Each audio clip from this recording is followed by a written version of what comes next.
Hello అండి, నమస్తే అండి. నా ఈ బ్లాగ్కి నా వీడియో చూసిన వాళ్ళందరికీ నమస్తే. Thank you so much for watching అండి. ఈరోజు అయితే నేను బీరకాయని వేస్ట్గా ఎవరెవరు వేస్ట్గా చేస్తారో అంతే వేస్ట్గా పడేస్తారో నేను దాన్ని అంటే తొక్క తీసి దాన్ని పక్కన పెట్టుకుని బాగా కడుక్కొని పక్కన పెట్టుకున్నాను. దాని తర్వాత అయితే మామూలుగా అంటే ఎక్కువ ఇంగ్రీడియంట్స్ వేస్తారేమో, కానీ నా దగ్గర అయితే ఏమున్నాయో దాంతో చేశాను. నాకు ఇలా వచ్చేది అన్నట్టు.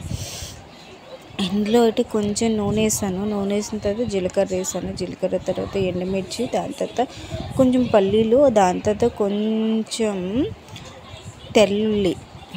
తెల్లుల్లిపాయ ఒలిసేసి పడేసానండి. కొంచెం ఫ్రై అయ్యాయి. ఇవన్నీ ఫ్రై అయిన తర్వాత ఏదైతే నేను బీరకాయ తొక్క తీసుకుని పక్కన పెట్టుకున్నానో కొంచెము పతలాగా కాకుండా కొంచెం మోటాగా అయితే తీసుకున్నానండి. దీంట్ని తీసుకుని పక్కన పెట్టుకుని బాగా కడిగేసి పెట్టేసి దాని తర్వాత దీంట్లో నేను అవి బాగా ఫ్రై చేస్తాను. అంటే కొంచెం నీరులాగా ఉంటుంది కదా, కొంచెం నీరు గట్ట ఏది లేకుండా పురాగా అంటే చాలా ఎక్కువ ఫ్రై కాకుండా అంటే కొంచెం పచ్చి స్మెల్ వెళ్ళినంత వరకు దాన్ని నేను బాగా ఫ్రై చేసుకుంటాను. ఇదిగోండి వేసుకున్నాను. దీన్ని బాగా ఫ్రై చేసుకుని దాని తర్వాత నేను దీన్ని కొంచెం బాగా అంటే అప్పుడప్పుడు కలుపుతుంటాను. కొంచెం ఫ్రై కలుపుతుండాలి. ఫ్రై చేస్తూ కలుపుతుండాలి, ఎందుకంటే కింద పట్టేస్తుంది. నాదైతే కడాయి నాన్ స్టిక్ కాదు కాబట్టి పట్టేస్తుంది. మీదైతే నాన్ స్టిక్ అయితే పట్టదు. అంటే దీన్ని బాగా కలుపుకొని ఫ్రై చేసుకొని దాని తర్వాత దీన్ని ఏం చేయాలి, మా దగ్గర అయితే రోటితో దంచింది ఏం లేదండి. దానివల్లే నేను అంటే మిక్సీ గ్రైండర్లో నేను గ్రైండ్ చేస్తాను. మీ దగ్గర అగర్ ఉంటే కనుక దీన్ని మిక్సీ గ్రైండర్లో కాకుండా కొంచెం అంటే సన్నమైన నూరుతారు కదా, వాళ్ళ లీవ్స్ తింటే చాలా టేస్టీగా ఉంటుంది. మీరు కూడా ఇలా చేయండి. మీకు బాగా తెలిస్తే ఈ వీడియో చూసిన వాళ్ళందరికీ థ్యాంక్ యూ సో మచ్ అండి. అంటే కొంచెం బాగా ఫ్రై చేశాను, అందుకే కొంచెం ఇంత టైం తీసుకుంది.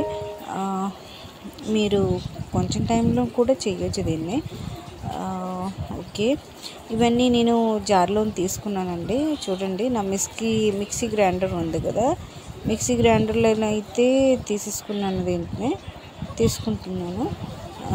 ఇదిగోండి, కొంచెం అంటే నేను పచ్చడి చేస్తానని కొంచెం పలసగా కాకుండా కొంచెం అంటే మోటాగానే తీసుకున్నాను, కొంచెం బాగుంటుందని. దాని తర్వాత ఇదిగోండి మిక్సీలో తీసేసుకున్నాను, పక్కన పెట్టుకున్నాను. దాని తర్వాత అయితే దీన్ని నేను మిక్సీ గ్రైండర్లో ఆడించుకుంటాను. కొంచెం ఉప్పు పడేసానండి దీంట్లో, స్వాదానుసారి ఉప్పు. దాని తర్వాత అయితే దీన్ని